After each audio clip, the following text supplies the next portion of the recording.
J-Dog, you supposed to be on the panel. What are you doing in the chat?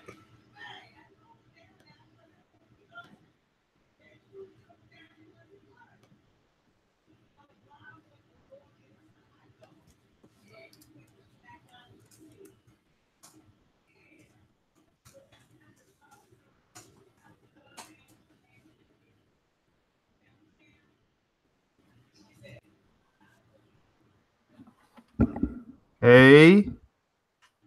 Hey, what's going on? Hey, I'm glad I make it. Hey, I won't be on here too long, but I'm just glad I'm making it now. Okay. Because I sent the email out to people probably about a good maybe 10, 15 minutes ago. I know I was kind of late because I should have sent it out earlier than that. But I was at I just left a cookout. You know, when you go to a place like that, you lose track of time. Luckily for me, it was right around the corner from my house. So it's not like I was in a rush. Yeah, I just got back from doing some stuff myself. However, right now, as a matter of fact, after this, I'm gonna be doing a couple more things. And then of course I had to get ready for my job starting tomorrow. What you got? You got a new job? No, I still work at the same place. Oh, okay. The way you had made it sound like you got Yeah. new job. Yeah, the place I worked since 2010. Oh, okay.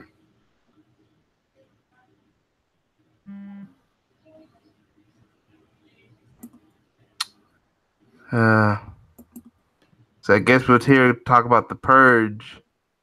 Yeah, it's supposed to be you, well, me, you, and a few other people, because quite a few people have responded in response to the video, the non-spoiler version of it anyway. Yeah. And I'm waiting for some more people to come into the chat. Yeah, I'm looking at your thing right now. It says that 5 people are watching, but it looks like you, me, and this one guy named Che Hawkin 602 have said something in the chat room.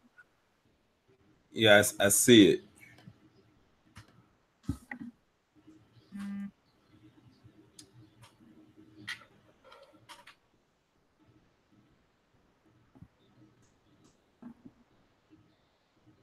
But then on the flip side, if there's a lot of people that don't come in, it's because I said if you plan on seeing the movie but haven't seen it yet, then don't watch it.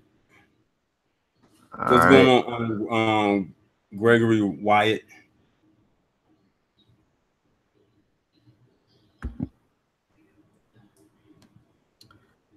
Okay, well, I guess since not everyone has shown up yet, I'm gonna put myself on mute until we get more people. Oh, okay, that's fine.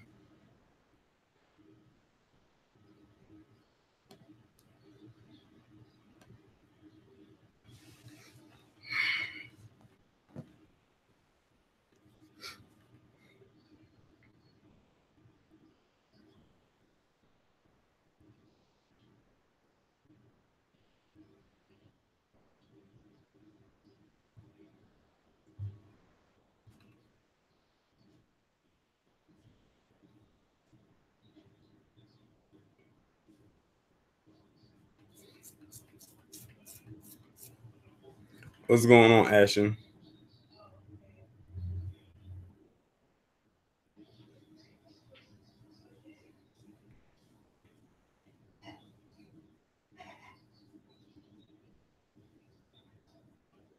I'm just waiting for more people to come into the room, and hopefully the people that I sent the email to show up as well. It's supposed to be 6 of us, including myself, on this panel. So far, it's only 1. What's up, King Hebrew?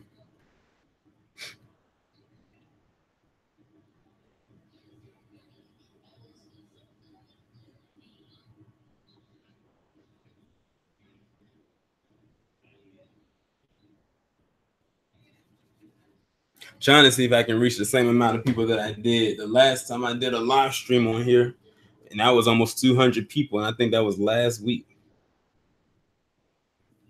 Well, I'm glad you are, Ashton, because I and the people that I have assembled are ready to talk about it as well. I couldn't really go into depth like I had wanted to because I knew I was going to do something like this.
What's up, Marcel and Robin, the girl wonder?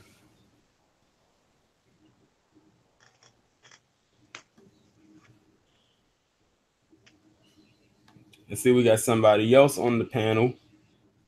Tifosa. What's going on? What's up? At first, I was getting kind of worried. I was like, I know this email got to the people because they didn't send it back saying that they didn't get it. Yeah. I'm about to get started in a couple minutes. I sent it out to like a couple other people, but if they get it, they'll get it. I don't want to like stretch this out for too long. True. Hey, what's up? This is J Dog here. What's up, J Dog? Hey. I'm gonna probably get started in about 3 more minutes. It's 4:12 now. I'll get started at around 4:15. Yeah, I got confused because we're in Cali, so it's like 1 o'clock over here. Oh, okay. That's why I put 4 p.m. Eastern Standard Time on the email because I didn't know where people were in the establishment or shoot, possibly even around the globe because you never know. So that's why I had put EST. Yeah, I'm gonna have to start doing that on my live streams. I'm gonna have to put that 4 o'clock Eastern time.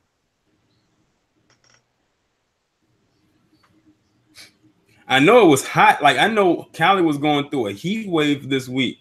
Like I was looking at the weather over there, and I think some part of Cali got up to 120. Yeah, here in is it Inland Empire? It was like 116. Oh, okay. So yeah, it's pretty hot over here. But I mean, I don't wear sunscreen, so I'm not worried.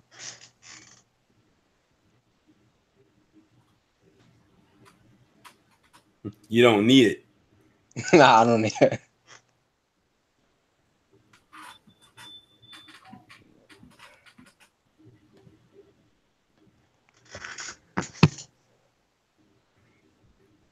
I'm gonna get started in like 1 minute.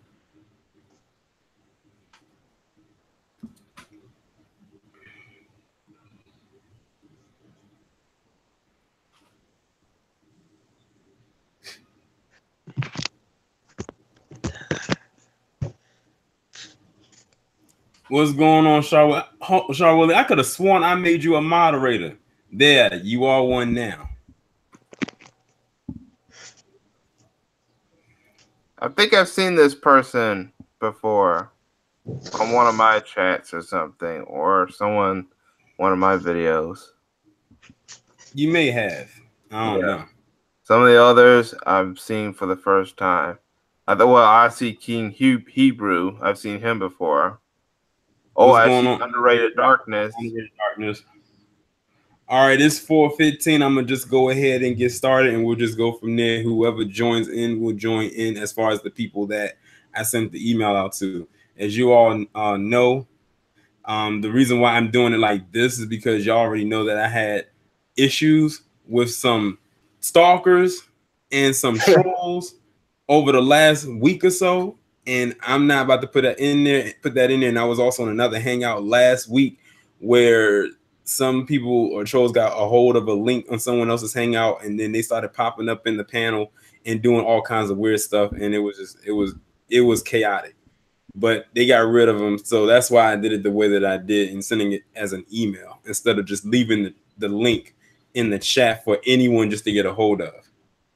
But so y'all have already seen my non-spoiler review of the movie, so I pretty much in that review I pretty much gave my take on how I felt the movie was, and what the movie did and what it was about. So I really don't have to reiterate what I said. If people want to see it, all they got to do is go back and watch that particular video again, or if they haven't watched it for the first time, they can go ahead and watch it over there.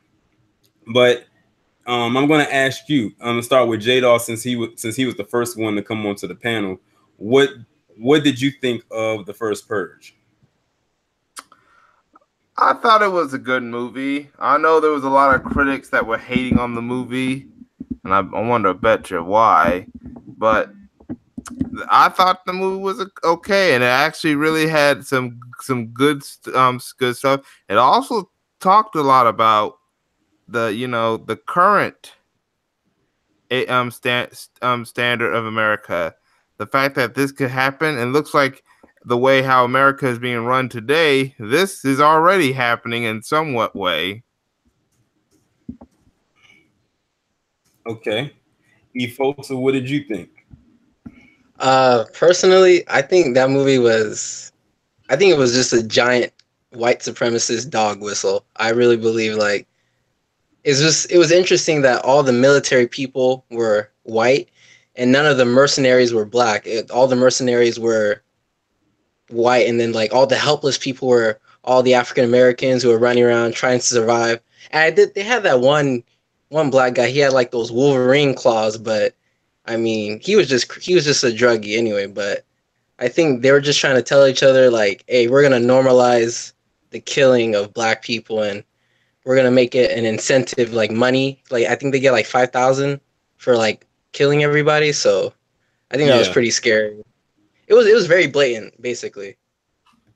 Yeah, you wouldn't been able to say I don't know what this was about going into as far as after seeing a little bit of a shoot. A lot of people grasped the concept just looking at the trailers, what direction it was going in. And it was interesting that they decided to go in this direction by calling it the First Purge. So this is basically this is the very first purge. It's talking about what happened before the first three original films that we most likely have already seen. So it's just basically showing you now what happened when it was just called an experiment, because it was a test just to see where it could go, if it could possibly go any further. What was interesting to me was how when in the movie, when it was going on and how they were having purge parties and nobody was out there killing anybody. They were just out there having a party until that Skeletor character came in and he started killing people. He was the ultimate one that wanted to purge the most. And it just shows you right there what people will do for money. And yet, like you said, it was for $5,000. That's all the people that's all they were going, to get. And how that organization came in and just kind of like just threw themselves in there because they wanted people to purge so badly, and that's why they deployed the mercenaries. Right. To make it seem like it was people actually being a part of the purge. And I said that can duplicate over into real life and how they send certain people into certain neighborhoods to infiltrate and, you know, to cause chaos. Mm-hmm. I was thinking about like Chicago, because really it's not really black people killing each other in Chicago. There's even a report that said it's like the cartels and the Russian mob, they're all in there, and they're just, and it's also the undercover cops who are shooting and instigating things. And I also found it interesting that the architect behind the purge was a white woman. I found that really interesting too. Right. Here's what I could think in the fact. The thing is, y'all can hear me, right? Yeah. Yeah. The thing is, I bet you there was a reason why they picked that neighborhood. They thought because it was a urban neighborhood with poor people, possible high criming, they think that it was going to be just mass murder all the way until the very end. See, what they didn't realize is a lot of urban area, and this goes into real life. A lot of urban areas, crime has been going down. If you probably Lisa Cabero even said that a lot of the urban areas, the crime is going down, but rural areas, the crime is going up. So I also ask, you also hear about how the racists say that black people are the most violent, but it's really the white people, or at least the racist ones, or the ones prone to violence. As you know, rural areas are going high in crime, so why didn't they pick a white neighborhood, or at least a rural, poor white rural neighborhood? And they, it's like they were expecting a lot of gangbangers, but they were just, some of the gangbangers were just partying and stuff. Even the criminals, the gangsters who were black, said, "Wait, something's not right here." The gangbangers, said that something was not right with this purge thing, so they decided to make sure they were going to only just go down to at least selling drugs, but hide the products until this thing went off. The violence really came when a lot of the white racist groups and militia people came in, and that tells you that it's mostly Caucasian people. I mean, because they even reports that domestic terrorists by racist white folk is what's increasing. So that should also explain the mentality of a certain group of people. It's not what you think. Exactly. Because like you said, like the black people, they were pretty much partying the whole time until they deployed the white mercenaries into those particular areas. And like you also said, they were expecting the low income, impoverished, poor people to go out there and just wreak havoc throughout the entire purging time frame. And that's not what happened. So they had to throw something in there, like a wrench in the system, to give that illusion that that's what was going on. Yeah, I think there was only one black kid who wanted revenge against, I think it was Skeletor. He wanted to kill Skeletor for revenge, I believe. So but when he was doing the interview, like they were doing the psychological interview for him, you can tell he looked kind of nervous about killing somebody else. He was angry, but he didn't really want to go through with it. And I think a lot of people in the neighborhood, like, I wasn't really expecting black people to purge, really. I was expecting black people to, like, hunker down, like, stay inside their home and prep themselves for, like, to be attacked. But the party thing kind of threw me off, too. I wasn't expecting people to party. I'd be too scared to party. Yeah, see, the thing is, they threw the reason why the brother was going after Skeletor was because he had cut him with that razor blade when he was when he thought he was about to buy the drugs off of him, and then that's when he wanted to kill him. I think that was really the reason he wanted to kill him. And something else that they did was they touched on why they see in the people wear the mask. And I like that they touched on that. I said that was a minor detail, But that's something that a lot of people probably would have glossed over otherwise if they didn't touch on why the people was wearing the mask. They said probably because they didn't want their identity to be revealed. Now that can go all the way back to how the Klan operates. And by the way, the Klan was in this movie. Oh yeah, I remember. I saw that part too. I saw that part in like movie clips as well. Yeah, the Klan was. I was going to say something too about the. They had the hooded sheets on, like they had different color. They had the white ones, I think the red ones, and I think some black ones or some dark. It was another dark color that they had on as well. But when they were touching on why, wearing the mask and hiding their identity, that also reminds me of how a lot of these groups today do the same exact thing. Main one being Antifa. Yeah. Because they know people know them and they don't want to be seen. Yeah.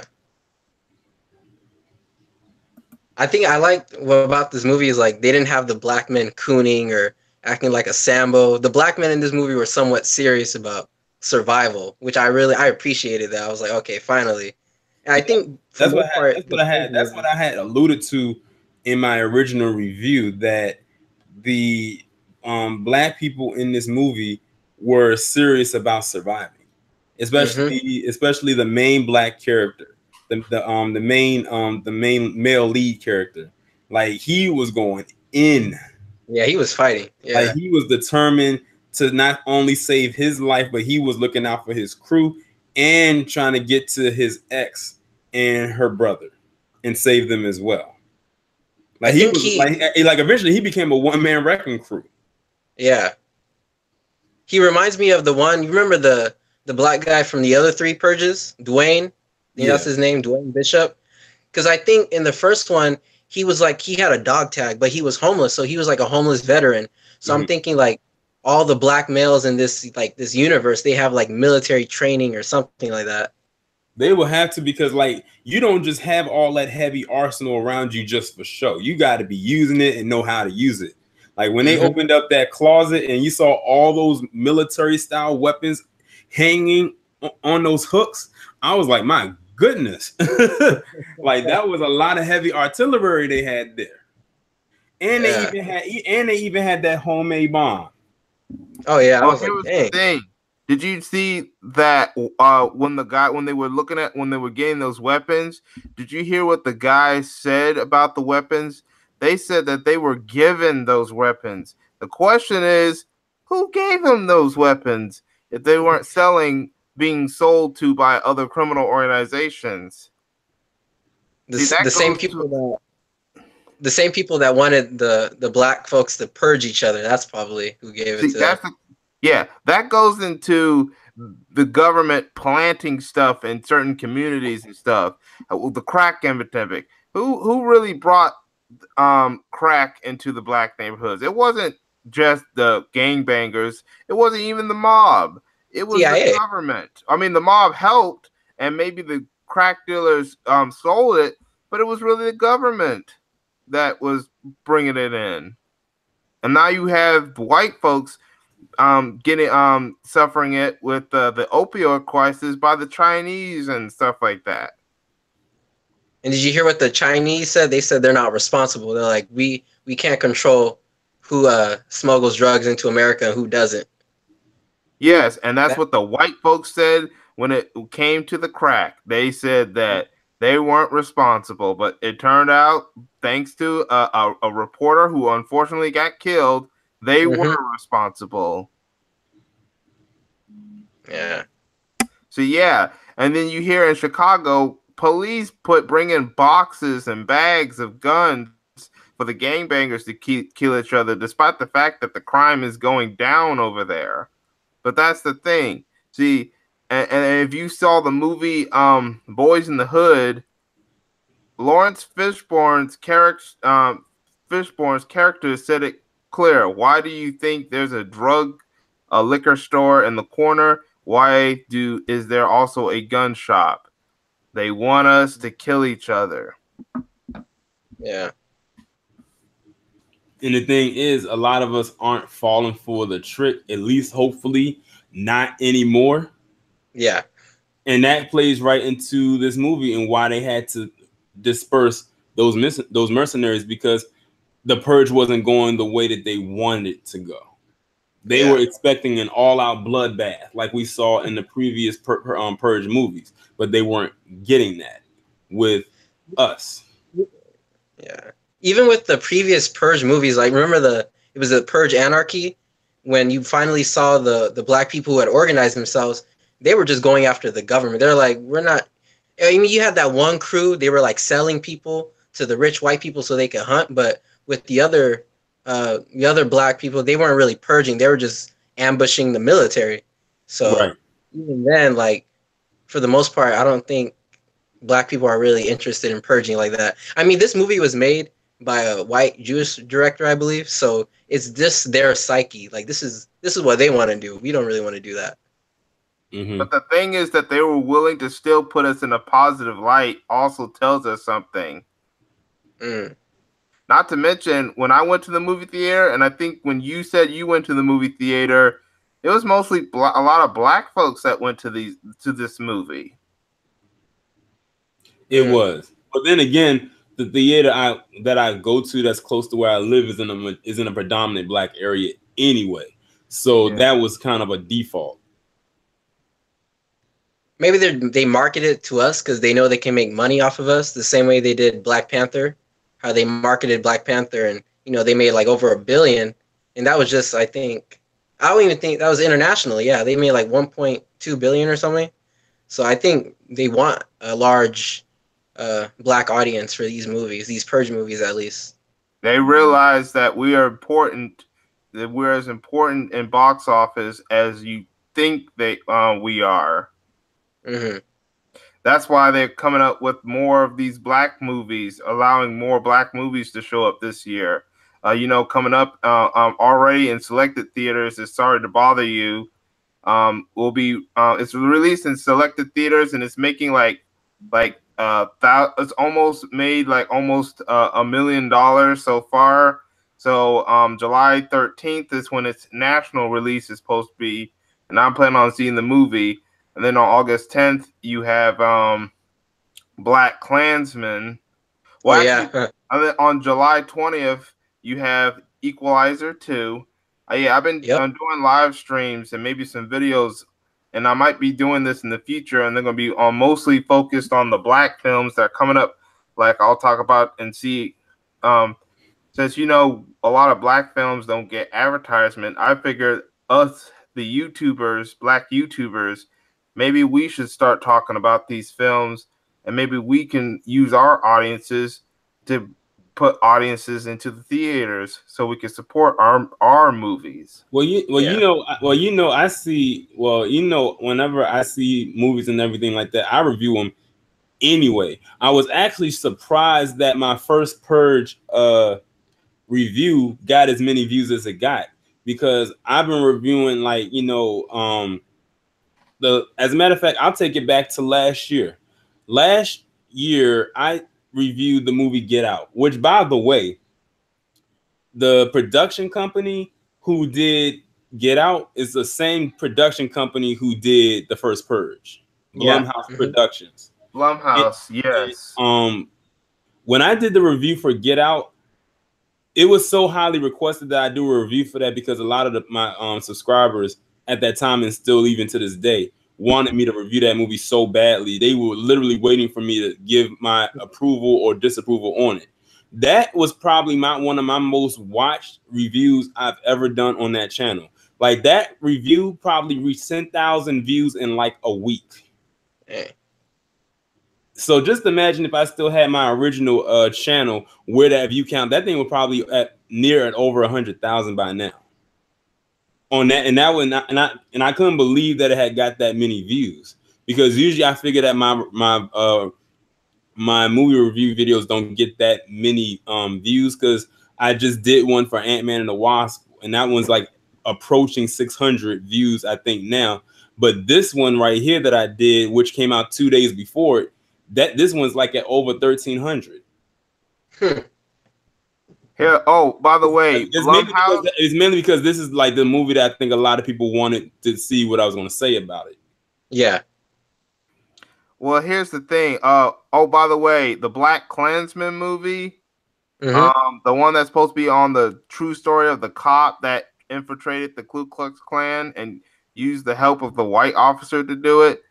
That's what's happening in the movie. That movie is also being under production by Blumhouse Studios. You see, they're working with Jordan Peele and Jordan Peele. He has his own production company called Monkey Paw, who's also about to work on a couple other projects. I think Get Out was one of them. I think this is the only other time that they work together, Monkey Paw and Blumhouse Studios.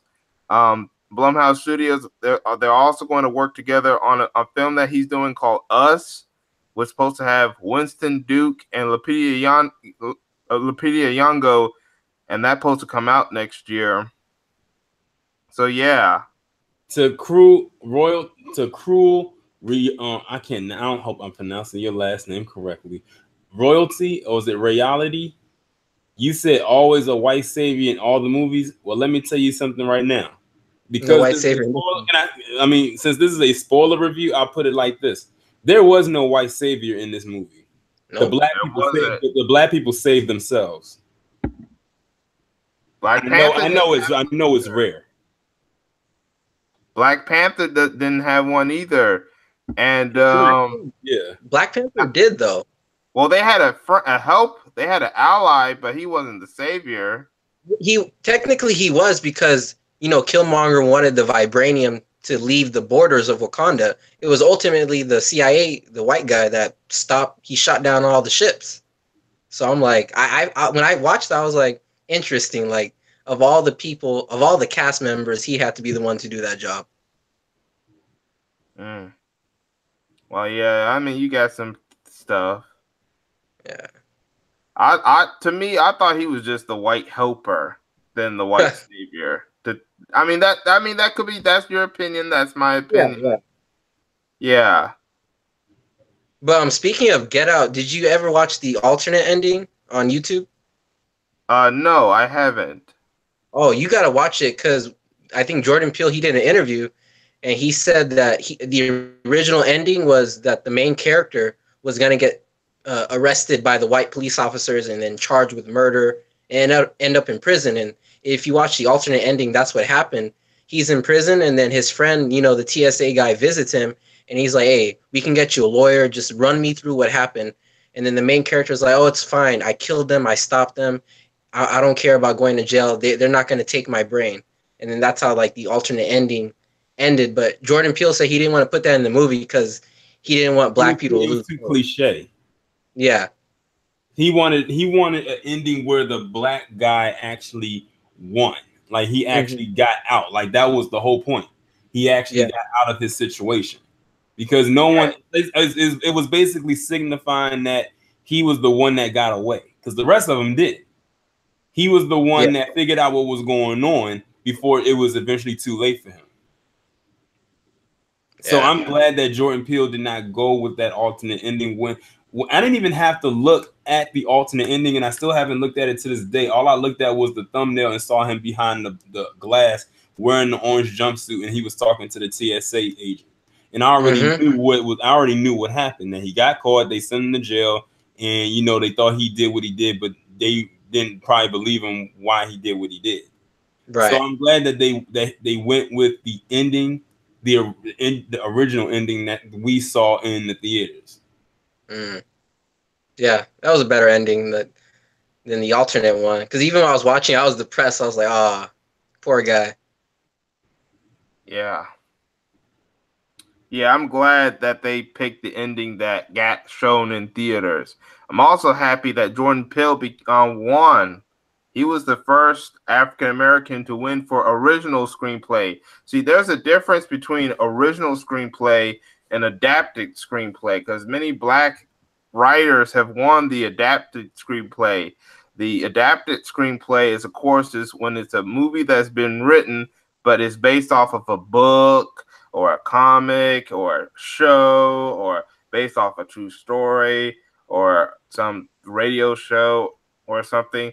And then, of course, original screenplays, when it's just written as a movie. It was never anything else. Just it already started as a movie.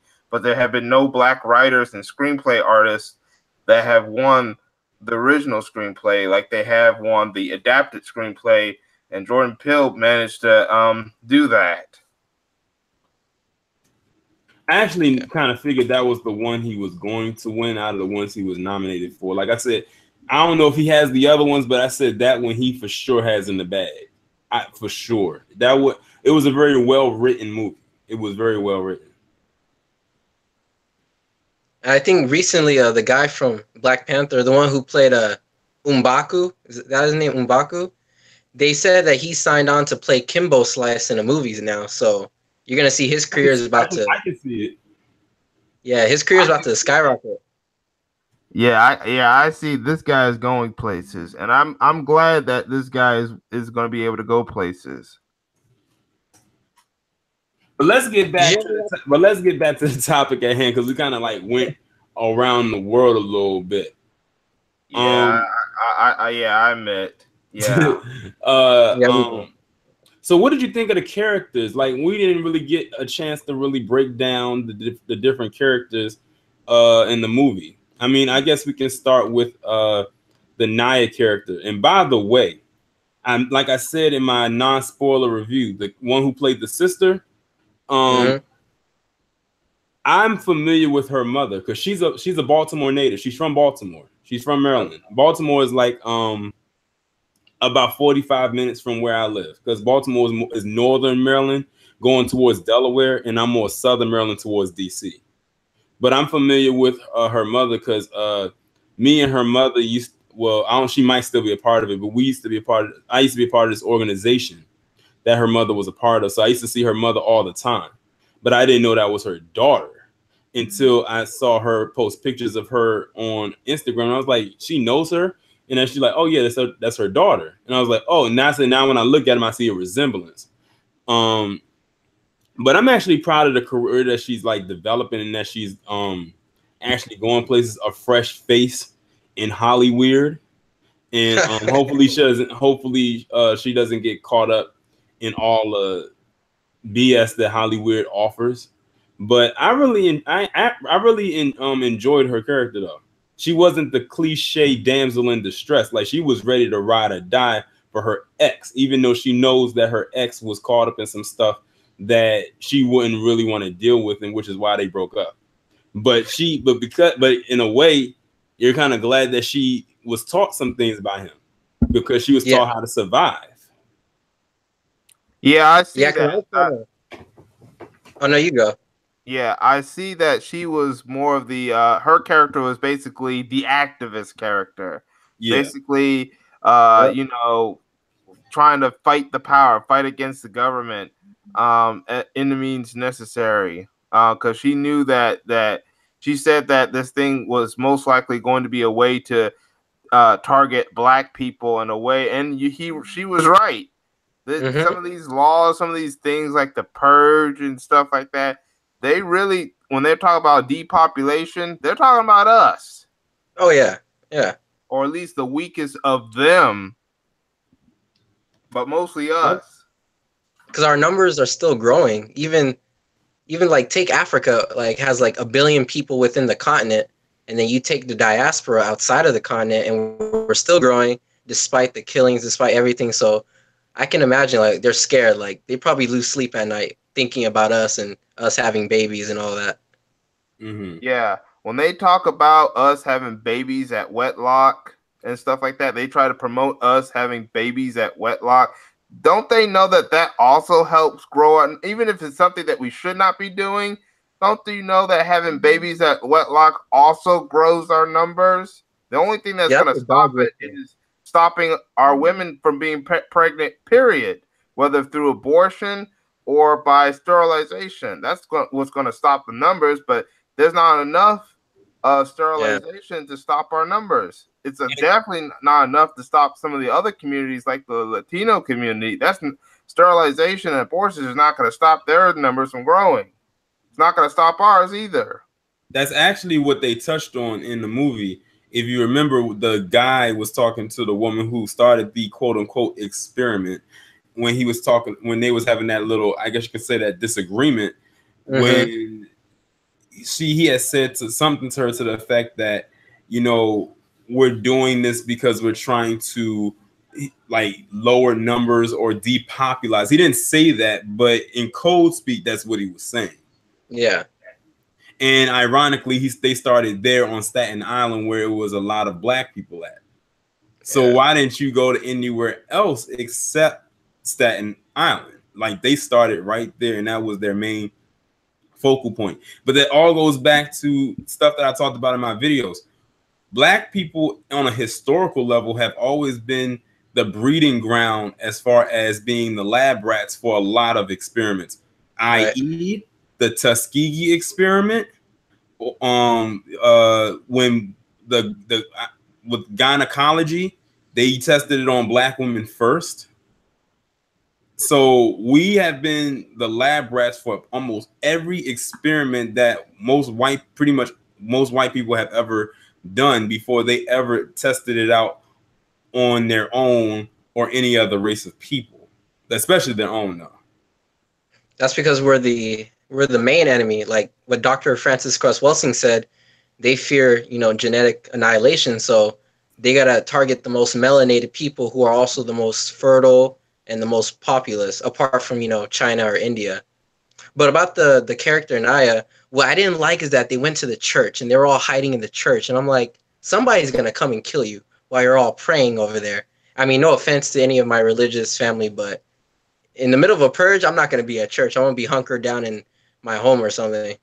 And you know, it was so interesting that they you know, when you said they went to the church and how they eventually did go to the church, and the only people that got out alive was Naya, because she had left because she went to go find her brother. And we're gonna talk about him in a few. And the woman and her child. And by the way, do y'all know who that woman is? The mother. I mentioned her. I mentioned her in my I mentioned her in my non-spoiler review. I've seen her in some stuff. Y'all remember that? Do y'all remember that show, New York Undercover? New York Undercover. Let me look at that right now. Oh man, I feel like I might be talking to some people that might be too young to remember this. I mean, I know Blue Bloods. That's like the only thing I know. I never really watched it. No PJ it wasn't Rita Moreno. Okay, on the show New York Undercover. Is it Lauren Velez? Yes, that's her name, Lauren Velez. She played on the show New York Undercover back in the day. Okay. Yeah, she played Nina. I forgot, it was Nina something. I forgot her last name. But yeah, that's the one she played. She played on New York Undercover. But they were the only two. Her and her daughter were the only two people that were left. Oh, and the Dolores chick. She was definitely the comedy relief of the movie. Like everything that she said had everybody cracking up. But at that end, though, when she was stabbing that mercenary up, everyone was like, "Oh snap!" She was going in with that knife. Yeah. Exactly, Hood Mistress. Yeah, New York Undercover used to be on Fox back in the day. Malik Yoba used to be on that show too. But okay, we talked about her. Okay, well, let's talk about the Dimitri character. I think everybody loved his character. Definitely, he was. Yeah, he stole the show. Like his fight scene when he was in the building trying to like get to the top floor. I was like, dang, he's taking like 3 mercenaries on at the same time. That you know what that scene remind me of? Remember on the 2nd season of Daredevil on Netflix when he was fighting in the stairwell? Oh yeah, that's exactly what that reminded me. I wonder if they got it from that scene. I wonder if they got the idea to shoot in that style from that scene, because it mimicked it like a little bit too well. But I did like that particular scene though. What I thought was really messed up was when his partner had betrayed him and tried to send them 2 girls to try to kill him. Oh, yeah, that was sad. That was so sad. I was like, dang. Well, it depends on the partner, because he had like 2 partners. Well, 3 if you count that silent woman. Oh yeah. Oh, she was going in. She you know who she reminded me of? She kind of reminded me of Cleo and Set It Off. Yes. Now her and the one other guy who got hurt, they were loyal, But the guy who was acting all wild and wanting to purge, he was the traitor. Yeah, he was the traitor. Like he deserved to die. He deserved to get killed. Didn't he betray him because he wanted the drug stash or something like that? Yeah, he basically wanted to be the new king of whatever Staten Island, whatever you want to call it. But like I said, he sent those two women up there to try to kill that guy. I thought he was going to kill both of them. He just said let them go. He said, but I bet not catch your ass on the island ever again. Had them shook. Now it's crazy because they left them out there by themselves while they left. So we don't know if they even made it out alive. Yeah. Whether they made it out alive or not don't matter because they deserve whatever happened to them too. I'm glad they killed the sociologist or psychologist, the girl who created the experiment. They killed her. They're like, oh, we don't need you anymore. Yeah, because he felt like the guy felt that she was too corrupt, to go against what he was doing. So they had picked her up and dropped her off out there, and then they shot her right there, shot her right in the head, and then they shot her like 3 more times. And he said, delete the footage. That was a dog whistle for Becky. Like, yeah, you better get in line with what we're doing, or you're gonna get killed. Because she was gonna go snitch. Yeah, she was. She was about to get off cold, and he couldn't afford that. Yeah, that is an interesting thing. You see that a lot of if you see one of them go off cold, they make sure they deal with their traitors on the spot. Like they don't even wait; they just do it right there. Like, hey. And that's what and then the black guy, they made sure that they deal with their traitor because that's what more black people should do with the traitors. I think that was the symbol. I think that's what we need to start doing to our traitors and stuff in our community. Just get rid of them instantly, disown them, and then make sure they get destroyed.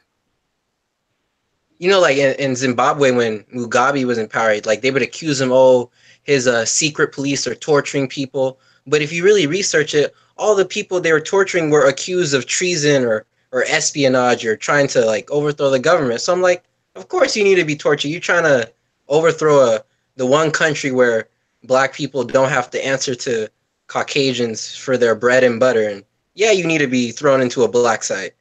So I'm like, yeah, we got to start punishing our own. He was a dictator, but he was a dictator for his people.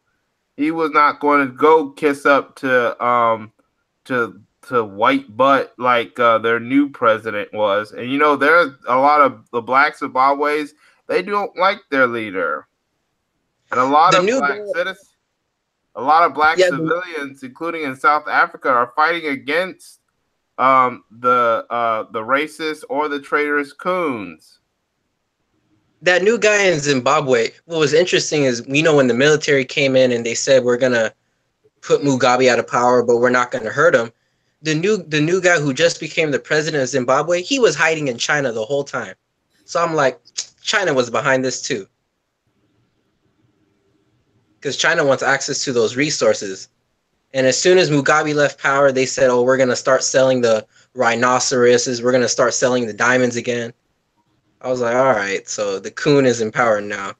Coon-babwe, that's what I call it.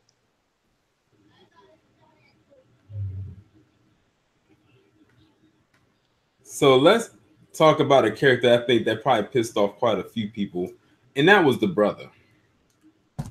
Ugh. Yep, every horror film has to have a dummy character, a character that makes a lot of mistakes. That's what horror films are known for. He made quite a few of them. Like the first one was like him being out on that corner, and he had no business being out there. Like he played the typical younger, naive brother, the one that thought that he could do what he thought he was about that life, but he really wasn't.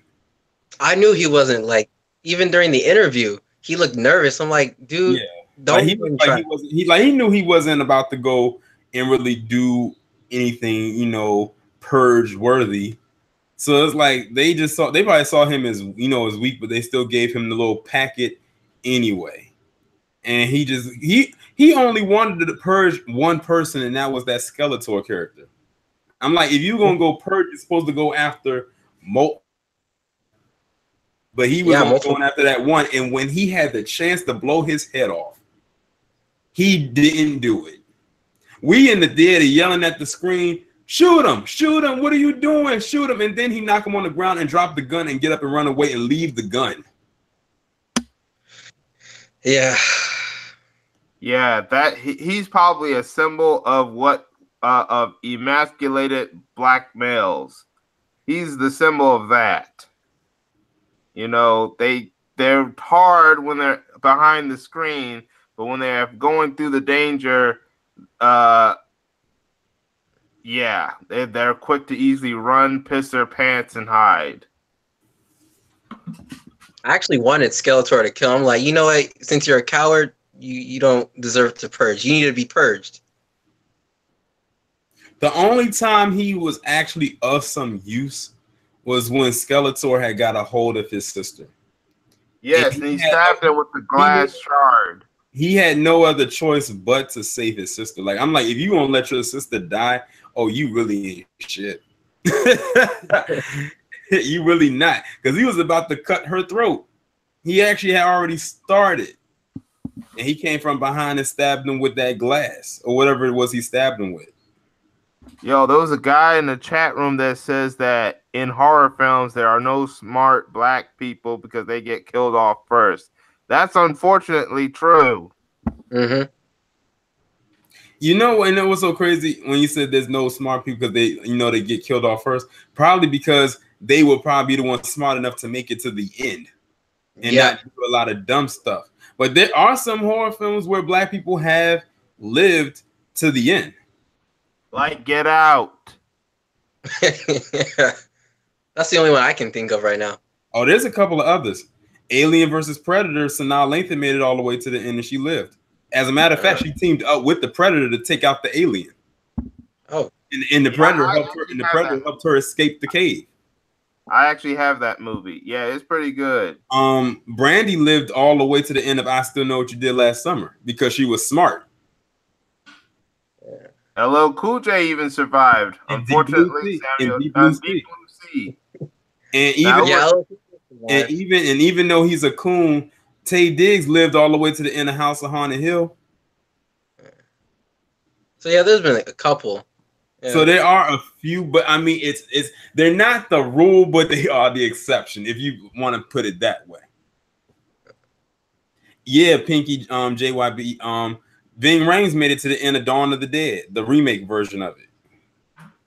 Ice Cube survived, I think, in Anaconda. Yeah.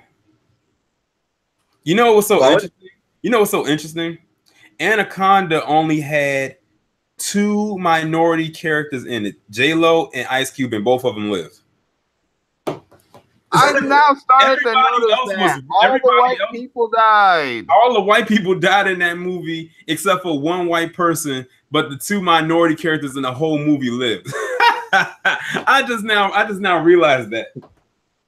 That's because white people, they always trying to do too much, trying to explore or get that camera, let's record, let's go down into the cave. Me, no, I'm gonna stay my ass on the shore and I'm gonna blow up some firecrackers and wait for help to come. You can go inside the jungle. I ain't going nowhere.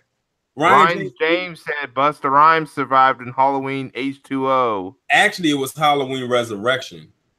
Wait, wasn't LL Cool J in one of those Halloween movies too? Yeah, LL Cool J was in that, and he lived. He's 2 for 2. He faked his death. I think he faked his death. I think like Michael Myers hit him, and he fell. But the guy had shot him, and he thought it was Michael Myers coming up the stairs, and we thought he was dead because I think a fragment had hit his head, and he was just knocked out. But we thought he was dead until he just popped up at the end, and he was still alive. Yeah. I can think of a third movie LL Cool J survived.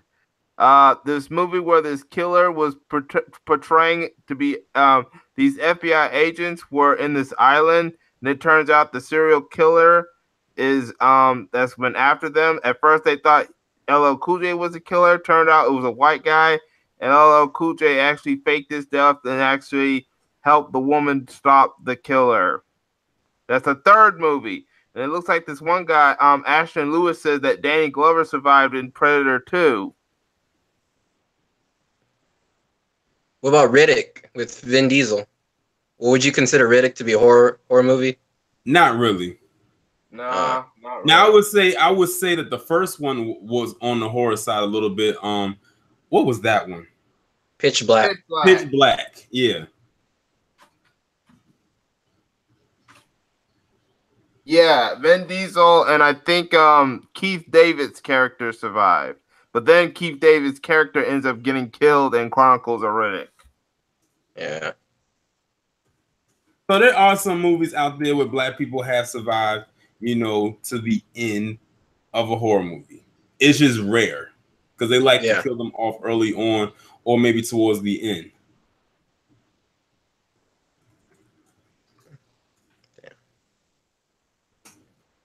What's the other character? We can talk about Skeletor. Talk about. We talked about he was just creepy as soon as he popped up on the screen. He's the very first person that you see. As soon as the movie come on, he's the very first person you see. Everybody there was like, "Ooh." Wasn't he the first Purger too? Yeah, he was the first Purger. He was the first person you saw in the movie, and he was the first person to purge. He killed that person at the ATM.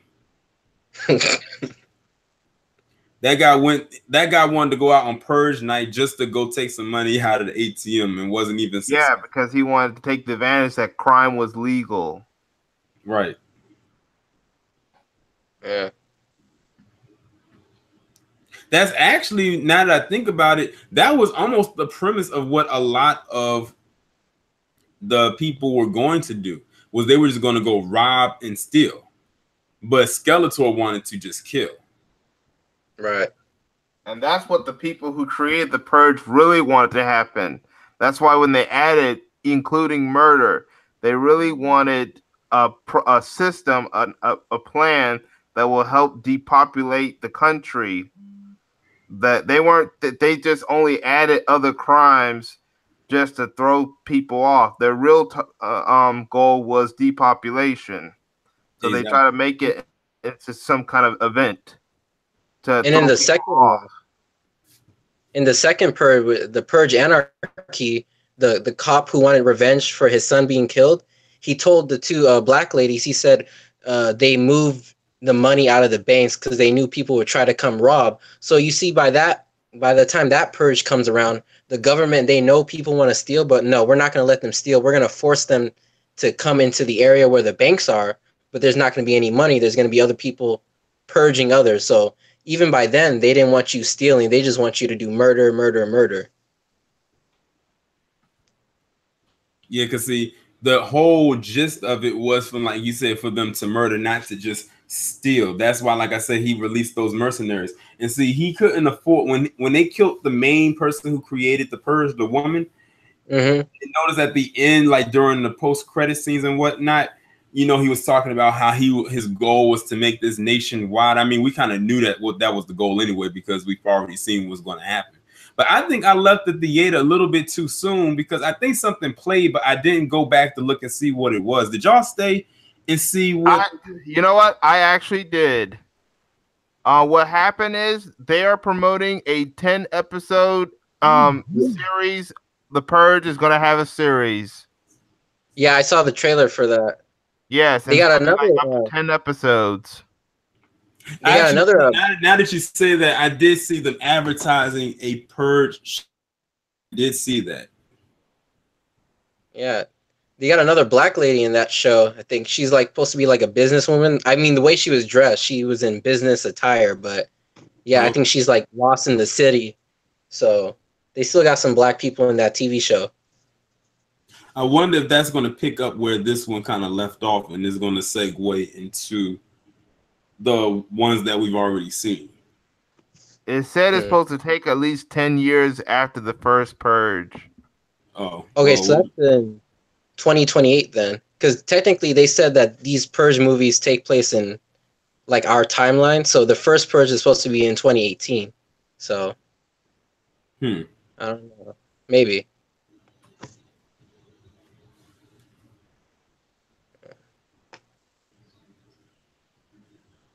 I liked how it was interesting that when the first Purge movie came out, it was just like that white family. and then you had like that one black guy who was trying to hide, but after that they exactly with that first Purge movie, it's like they only focused on that one family in that one house the entire time, pretty much. And then when they came out with Purge Anarchy, then that's when they expanded it and really took it outside of the house and really took it into the neighboring areas. But I think the real eye-opening one was Purge Election Year, the one that came out last year. That was the one to end the purge. Yeah. That was the white savior one. That was the white savior one. They had the white woman become president, and then she was... But they didn't really end the purge, because if you watch near the end, if you hear the credits, there's people protesting like they want the purge back. So we'll see. So I think the next purge will be like Purge Civil War or something. That's actually an interesting name for it now that I think about it. That would be interesting to see. Yeah, a Civil War based purge. Or they'll fight to see who those who want to keep the purge, bring back the purge versus those who want to make sure the purge is gone for good. And every purge movie, like so far, it takes place in like a black city. Like Election Year was in DC. And, it had like the most black characters out of all the previous purge movies, except for this newer one. Yeah. So I find that interesting. Like they choose Los Angeles, Staten Island, DC. Where was the Purge Anarchy? Was that in LA? Yeah, it was in downtown LA. What was the first one at? That was the suburbs.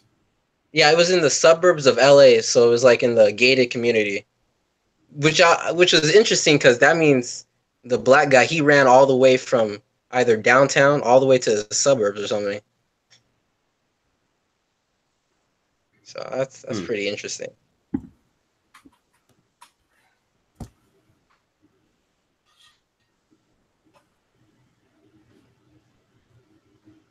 I guess we can talk about the Dolores character. We kind of touched on her a little bit. We already knew what kind of role she was playing. Yeah, she was basically the tough black woman, the take no name stuff like that. Like she was the one that was willing to fight for herself, but yet was also the comedy relief because of what she was saying in the movie. Yeah. That part in the church when she had pulled out the flask and saying that the alcohol had smelled like, what did she say? It had tasted like. I think she said tasted like some. I forgot what preacher's ass. I think. Oh my goodness. And she was like, "Don't ask me how I know." We was like, okay.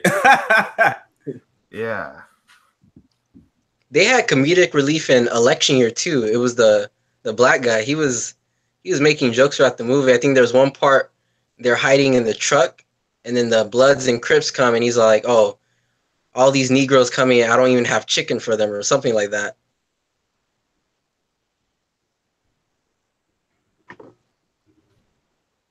But she definitely was able to hold her own, like when it counted, like when they was trapped inside of that in the room. And I think they really did shoot this in New York. Because if y'all have never been to New York before, those apartment complexes, how y'all see them, that's how almost all of them look in the urban areas. Like they all look exactly the same. Like them high-rise apartments all look exactly the same. And if you ever go to New York, you'll be able to know what I'm talking about.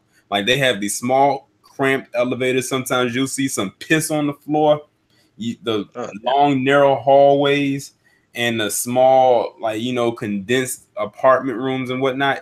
That's a true New York apartment in the hood.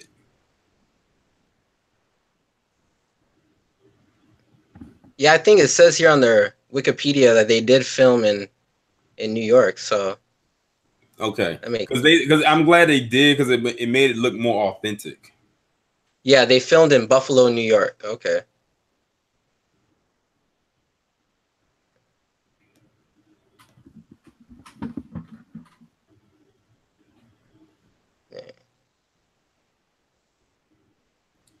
exactly hood missions like on Coming to America. They definitely shot that in New York. I could tell.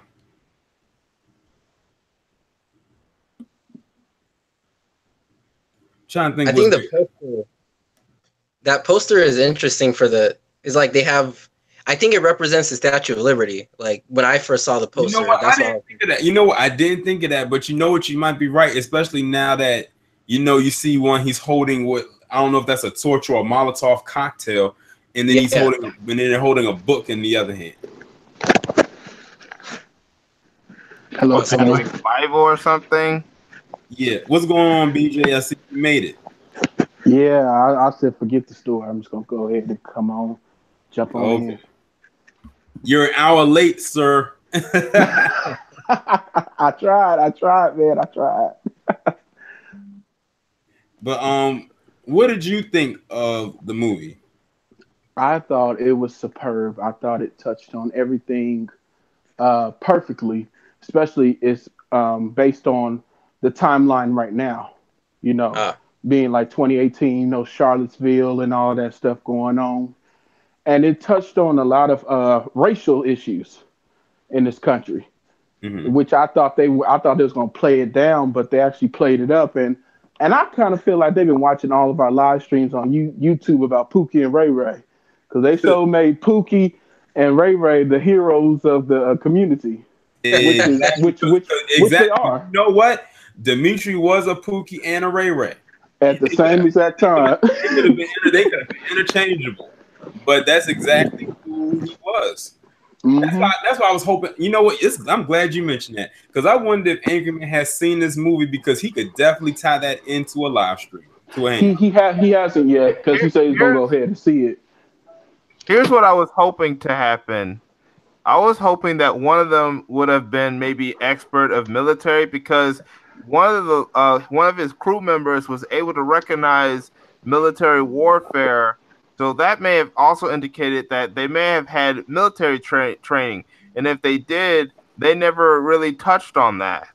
You know what? That's what I was hoping to happen. That they touched on the fact how they got their ability, the weapon, how they were able to use the weapons the way they did. Because that looked like military style training, even for gangbangers. Well, you know what? The streets is like military. It's just at a micro. From a micro standpoint. But if you know the streets very well, it is built like a military. And if you sit there and you think about it, you have to have organization in the streets, because you just don't willy-nilly do whatever you want to do. But you always have your head person. You got to always have your army to back you up. You have to make sure who's loyal and who's going to be down with the group.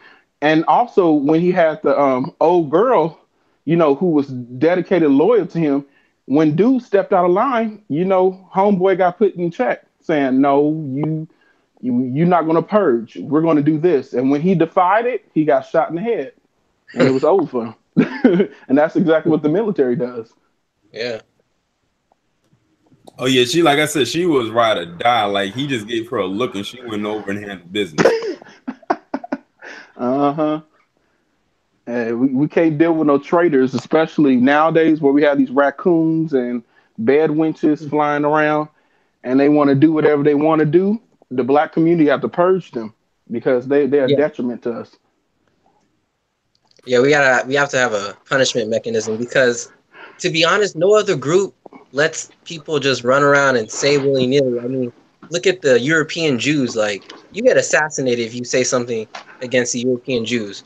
Or the Chinese, they'll put you in prison. Or even Latinos, the cartels, they know how to handle their own. We're the only ones that, like, we let somebody go on social media and say the most coonish bedouin thing ever. But so I'm not advocating for violence, but I mean, some people got to disappear. Like, just well, true. If we don't take care of them, a lot of the white supremacists have been taking care of some of the dirty work for us. Notice that a lot of the traitorists are getting killed off or losing their careers. So the supremacists are taking care of some of our work for us. But yeah, we're going to have to start doing. Now, there are some people we've been doing some work getting rid of some of these coons, but we need to do a lot. Mm-hmm. You have to pretty much like coons are basically a byproxy of white people. They're wannabes. Yeah. So what you have to do with those type of people is hit them in their pockets where it hurts. Stop funding coons. Stop, caping for them. Stop all this. Let them get away with it. As soon as they say something off code, you throw them out. We're done with you. That means we're not gonna forgive you. You can be forgiven on the outside. You know what I mean? Right. That means we got to boycott the next Lee Daniels movie because he's been shooting for too long. Lee Daniels is he considered himself a gay black man. He's not for the black community. He's for the LGBT community, which is fine. But you got to stay for that community. You can't keep hopping back and forth. But what's funny is that it was Dame Dash who's heterosexual. He was the one that gave him the $2 million because Lee Daniels was saying, "Oh, Oprah won't give me money, blah blah blah, won't give me money." But at the end of the day, it was a straight black man that gave you the $2 million that jumped off your career. Mm-hmm. Another person we have to thank for warning us about Lee Daniels is Monique. Monique is owed an apology. She has warned us about Lee Daniels, Oprah, Tyler Perry, any other of these sellouts. So instead of bashing her, like many traitorous people have been bashing her, Monique. Now I'm also happy that Netflix was finally willing to give Monique something, but I wish Monique did her own stuff. But I was happy that she was able to get something in return. And Lee Daniels is starting to lose something. What needs to happen is more people need to boycott Lee Daniels. We also need to boycott Issa Rae. We also need to boycott, her too. Someone in the chat was writing some people that need to be boycotted. Another thing we need to do is we need to start using Rotten Tomatoes and Metacritic and stuff like that. For those of you who know, these are websites where critics and even everyday goers go in and put down reviews. And I do a lot of videos in my thing, JDog88, and I even did live streams on my JDog Live and maybe even on my main channel. We need to start using Rotten Tomatoes. If we review movies or whether good or bad, we could at least affect the audience score. Because that's what a bunch of people are like. If we put in a bunch of bad reviews on their films and shows, that lowers their approval rating. And what happens is that kind of messes them up. Because film studios, people in Hollywood, they look at Rotten Tomatoes. That's why a lot of people up in Hollywood do not like Rotten Tomatoes. Go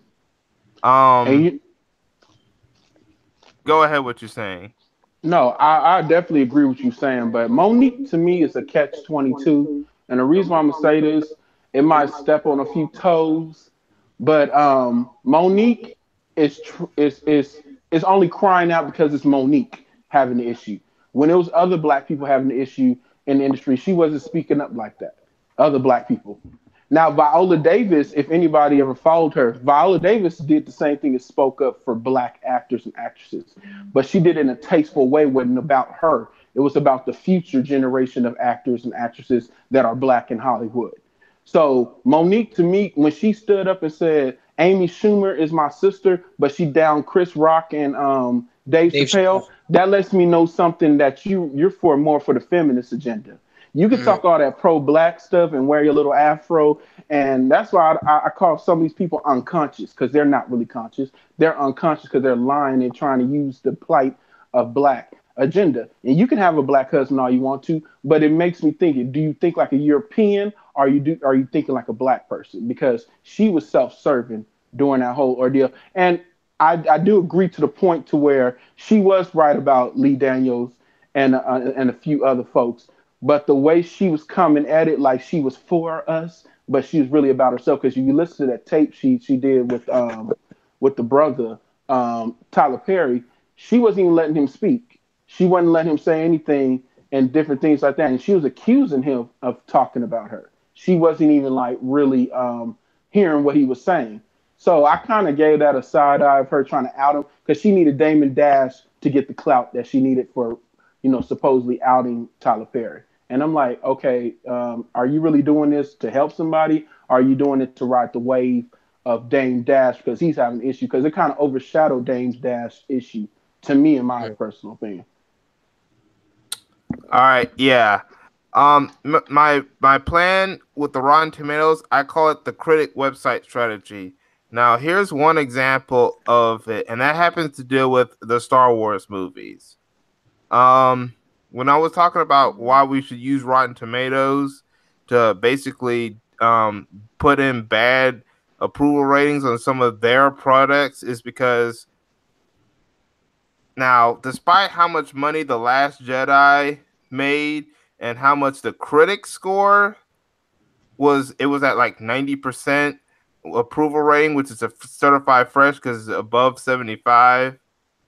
The fans, the viewers, the everyday viewers who use Rotten Tomatoes, they got together, even if they never met each other, and was like, no, we don't like this movie. So they decided to go in, put a bunch of bad reviews, and the audience scores percentage was at 48%. Matter of fact, let me look at Rotten Tomatoes real quick. I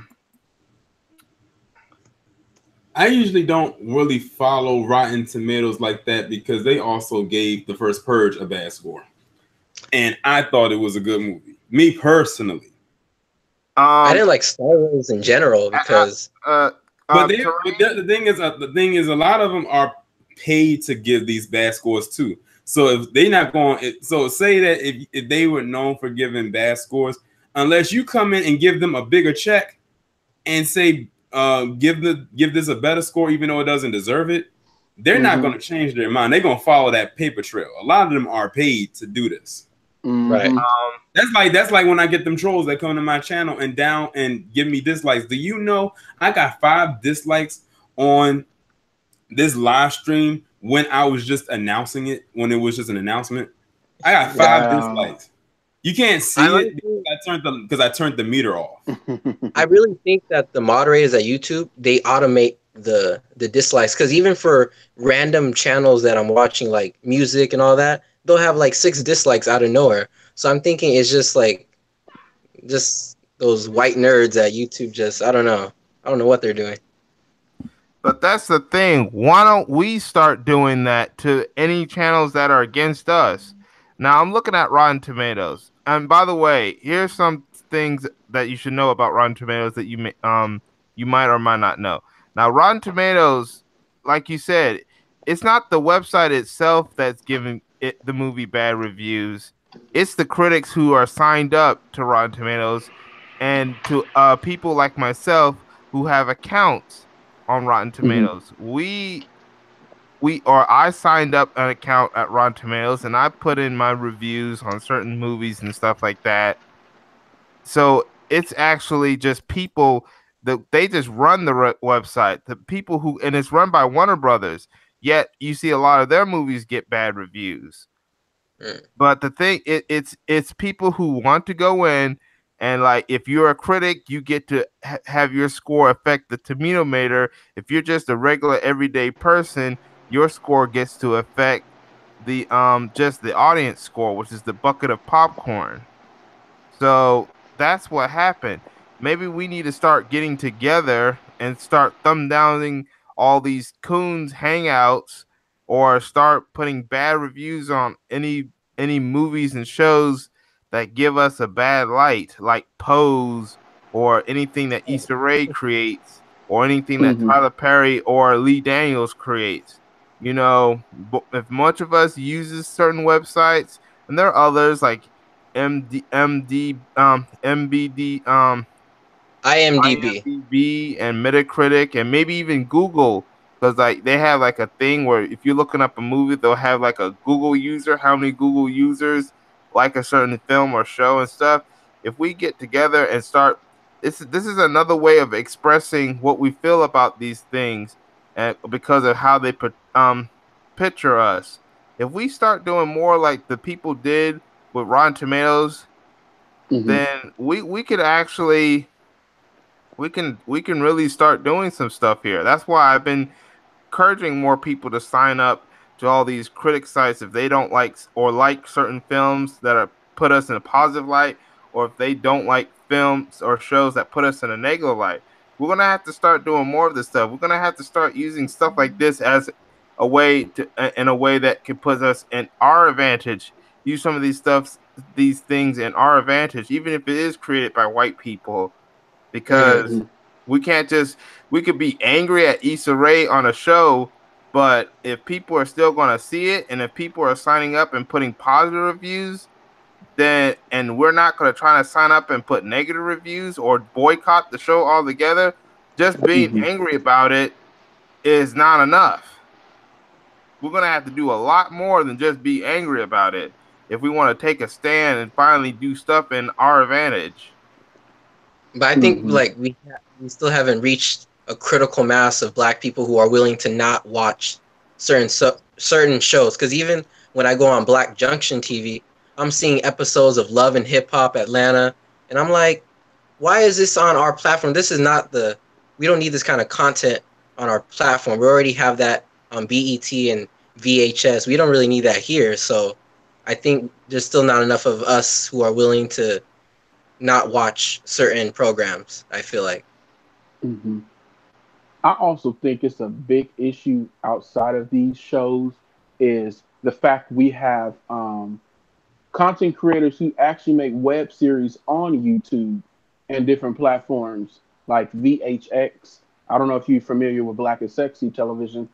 A lot of us don't support our oh, you is? Okay. But a lot of people don't support those type of content that's actually created by Black people and written by Black people. Yes, and most of them are free, but it's now a subscription you have to pay for them. VHS if you want to see the rest of the show. They built a base. So like things like Black Sexy TV, like if you want to watch the shows, it's subscription based, but the subscription is cheap. It's huh? I said it's cheaper than Netflix, I believe, right? Yeah, it's about $7.99. Yeah. But see, a lot of them, they started on YouTube to get a following, and then what they do is once they get that following, then they'll transition over to a paid subscription type of thing.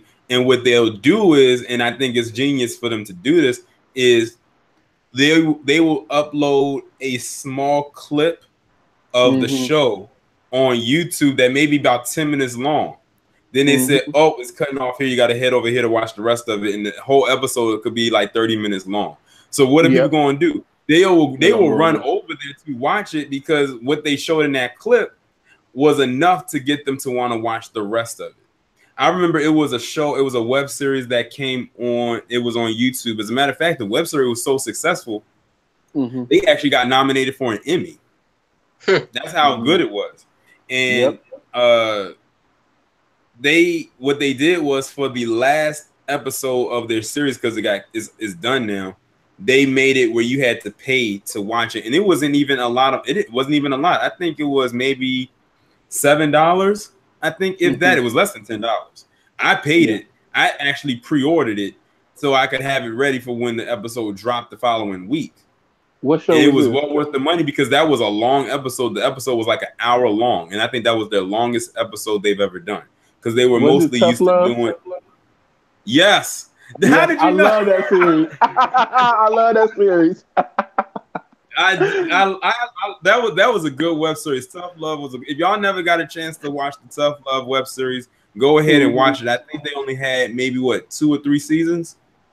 Yeah, they had 3. Yeah, they had like 3 seasons. It's a very good web series if you never seen it. Yeah. And by the end of it, you're gonna want to pay to watch that final episode. Yeah. Have you seen Breakup and Makeup or something like that? I don't think so. It's a web series. It's based out of New York as well. That's a real good web series, and also there was another web series. But there's a lot of them. Just type in Black web series, and you will see a lot of content. Another web series that I had that I liked was it was called It was called side. I think it was called Side Piece, Side something. Yeah, I forgot side piece, side chick. Side Piece. Yeah, that was a very interesting show. I was like, I wonder what direction they're gonna go with this. And then I'm watching and I'm watching. I was like, oh, and I think they about to do this. I think they about to get into their third season.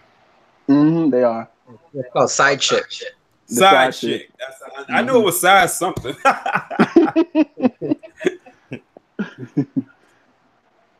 I think there was another one on YouTube called Broke. Yeah. It was about broke black people or something like that. I don't know. I mean, I think there was one where I think it was mostly done by black people. Did you know the animated Black Panther TV series is on YouTube? The one they did on BET a couple years ago. That was really good. Yes. Oh yeah. That was really good. I can see why BET had to pull the plug on that one. That's because who really is running BET? It's Viacom, one of the big six. When I hear about the big six, you hear Disney, Comcast, who owns both the NBC networks and Universal, Fox, CBS, Viacom, who owns BET, and Time Warner. Well, now technically AT&T, because anything that is under Warner Brothers, HBO, Cartoon Network, CNN, that's now owned by AT&T now. Well, now I can thank AT&T for ruining Cartoon Network, because Cartoon Network is trash now. You could also blame them for what's happening with the DCEU.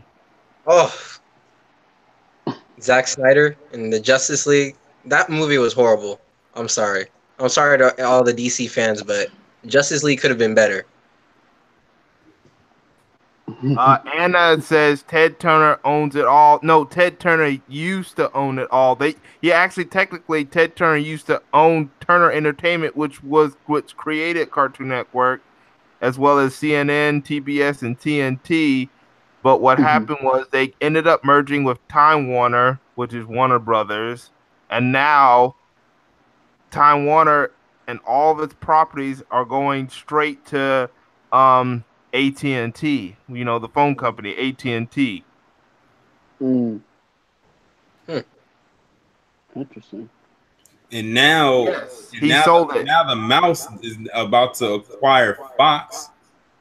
That is if Comcast doesn't beat them out of it, but it looks like Disney I don't think is Comcast winning. is going to get it. Disney's gonna get Fox. Yes, and here's what Comcast needs to do.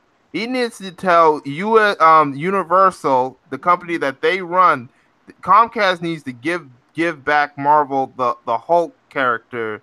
I mean, the Hulk character is in the MCU, but he can't do a solo film because half of the character's rights is still in Universal, which Comcast owns.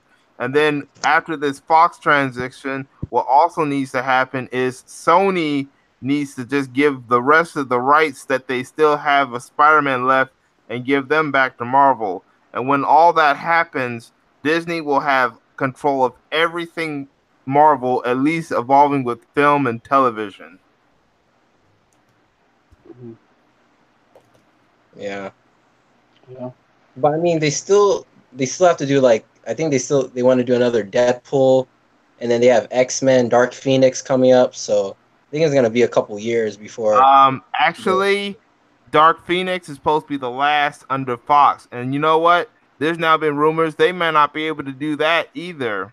They're having some film problems, and that's why the upcoming movie New Mutants, they may not exist either. New Mutants, Dark Phoenix were supposed to be the last two films under Fox, but it looks like they're struggling to even get filming done. So that tells you right now, once Disney takes over, they taking over. Maybe now it'll be better. Because ever since that deal came about, the first two franchises people talked about was X-Men and Fantastic Four. But I mean, look what they did to the Hulk. Remember when the Hulk, not the Eric Bana Hulk, not the 2003 one, the 2008 one, that was still like Hulk was still strong, but it's like Disney watered down the Hulk, I feel like. So I think they're gonna water down Wolverine, and if they get Deadpool, that means they can't really make Deadpool rated R. Actually, they said they were going to keep Deadpool rated R. Okay. Okay. What probably is going to happen is Disney owns a company called Tombstone Pictures. I bet you if they want to really do rated R films, I think that's where they're going to send it to. Tombstone Pictures. Don't think Disney has ever. Disney may not. Disney owns Tombstone Pictures. I think that's what they do with rated R films if they really want to do rated R films. To Sir Charles, when you was talking about Storm, the reason why Storm was nowhere near Black Panther is because she's not in the MCU yet, anyways. Unless if Disney can get Fox, then she will be a part of it. But she's still under Fox because they still own those properties for now.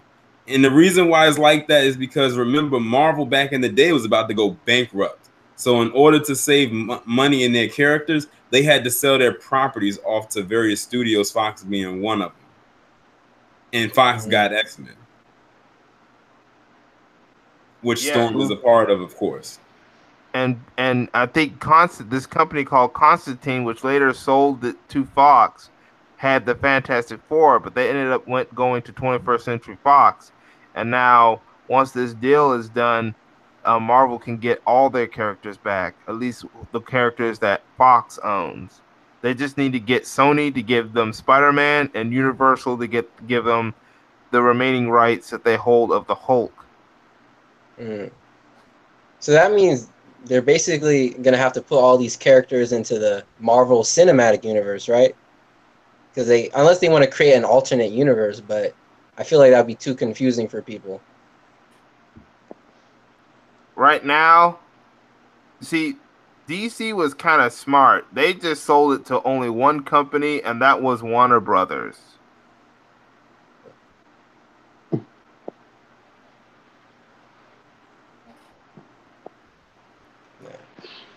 Yeah, they messing up these movies. I mean, they got Aquaman coming out later this year, and then they got Shazam next year, so we'll see. Maybe Aquaman will help them out. Also next year is Wonder Woman 2. Yeah. And they were actually filming that in DC.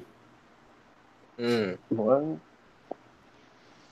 So they had to shut down a few streets while they were filming. I think today's their last days filming in DC. But they've been filming in DC for the last month. Wait, who owns the company that did the Spawn movies? Because I heard online they're going to make Jamie Foxx the new Spawn. I think that's Sony.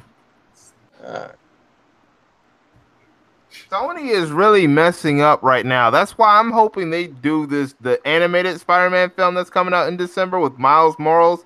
They better do that movie good, because that can help save Sony Animation. Because right now, Sony not just Sony Animation, but Sony as a whole, when it comes to their movie and television department, is total trash. Sony's better when it comes to the animated projects, because I think they did Spectacular Spider-Man, and I think they did Spectacular Spider-Man, but they canceled it. I think having Miles Morales be the main character is what's going to pull a lot of people in. Yeah, because quiet as it's kept, a lot of people have been wanting to see his version of Spider-Man for a while now. whether it was in a real movie with him being played by a regular person, or the animated one they're coming out with. And I like how this one looks. It looks like it's coming straight out of the comic. Yeah. So I can tell the 3D in this movie is going to be amazing. They're going to rack up in 3D. He was alluded to in the MCU. Was it Donald Glover? His character, I guess he made a reference to his nephew or something. And people are saying that his nephew is Miles Morales. So who knows? Maybe we'll see him in the MCU. Yeah, that's what they're planning. They're planning to hire a black person to play Miles Morales in the future. And this person, Anna, in the chat said that So I thought Sony built TVs. Yes, they do. They build TVs, they build computers, radios, but you see, they also have their own film department. And they own lots of movie studios like Columbia Pictures, TriStar, Screen Gem. Yeah, but it looks like, but the film and television department is not been. And of course, Sony Animation. You know, where they do their own animated films like Hotel Transylvania, which is supposed to also come out this upcoming weekend, and of course the upcoming animated Spider-Man film with Miles Morales. But unfortunately, their entire and of course the PlayStation. They're behind. Yeah. Sony, of course, is behind the PlayStation, but that's their electronics department. See, Right. their electronics department and their music department, they're doing great. Their animated, their animation, film, and television department, they're doing horrible right now. The only thing that's good is the Spider-Man franchise and Jumanji. Oh, and don't forget, Sony's also coming out with that Venom movie too. Oh, that's gonna save Sony as well. Venom. That's gonna. I mean, assuming they do it well. Because people have been waiting for Venom. I don't think that Venom movie is doing well. The fact that they're focusing on the villain, I'm like, well, he's an anti-hero. But compared to Carnage, Venom is a hero. Well, he's not a hero, but it's like Venom is an in-between type person. Yeah, not if they don't put he's almost like Catwoman. But if they don't put Carnage in the Venom movie, then the Venom movie is going to be trash, honestly. Say that again? If they don't put Carnage in the Venom movie... I don't think they're going to put Carnage in the movie. Then it's already trash. If it does well... See, that's the thing. I think what they're going to do is they're going to hope that this movie does extremely well to where they can maybe make a sequel where they can put Carnage in there. And what they might do is maybe as a post-credit scene is they might show a little bit of Carnage. But I mean, who's Venom gonna fight during the movie? That he's coming. But who's Venom gonna fight throughout the movie? He can't just be fighting mercenaries. He's got to fight another symbiote. That's the thing we don't know yet. We've only seen that one trailer so far. The movie don't come out till October. True. And here's another thing. The reason why they're doing this, because Sony does not want to give up too much of the Spider-Man rights to Marvel and to Disney. You see, the reason why Fox was able to keep Fantastic Four and X-Men so long was they had to do a movie in order to keep the rights for a long period of time. They don't do that, they can lose the rights even without Disney paying them. So I think that was part of some of the agreements. So, and the person that's been involved, Amy Siskel, who is friends with Kevin Feige, that was the reason why Spider-Man is in the Spider-Man universe. But also at the same time, they don't want to give up too much of the Spider-Man rights. But it looks like they could be if Sony decides to sell their movie and television department the way Fox is doing. Because, you know, Fox, they're not selling 100% to Disney. Fox is still going to be its own company. It's just they're going to keep their news department, their sports department, the business department, and their broadcast department. They're just selling away the movie and television assets to Disney or Comcast. And I think Sony is in the position that they may end up doing that next because, you know, a lot of people are not going to these movies. A lot of the movies have been doing terrible. So some of these studios might not be able to survive the way that Disney, Universal, and Warner Brothers is. Right now, Warner Brothers, Universal, and Disney are the top three companies right now that's doing making money off of movies. And I think also because of streaming services now, you know, once a movie comes out, 2 months later, it's either on Netflix or Hulu or just random websites people go to. So yes, I don't know. And the only two companies that are really taking advantage of the streaming business is Disney and Warner Brothers. DC Comics has their own upcoming streaming streaming platform, and you know DC is under Warner Brothers. Disney is going to come up with their own streaming platform in the future. They got their own. They both companies own a piece of Hulu. Disney owns 30% now. Time Warner owns 10%. Comcast owns 30%. Fox owns 30%. But when Fox sells everything to Disney or Comcast, that company that Fox sells to is going to end up with 60% of Hulu.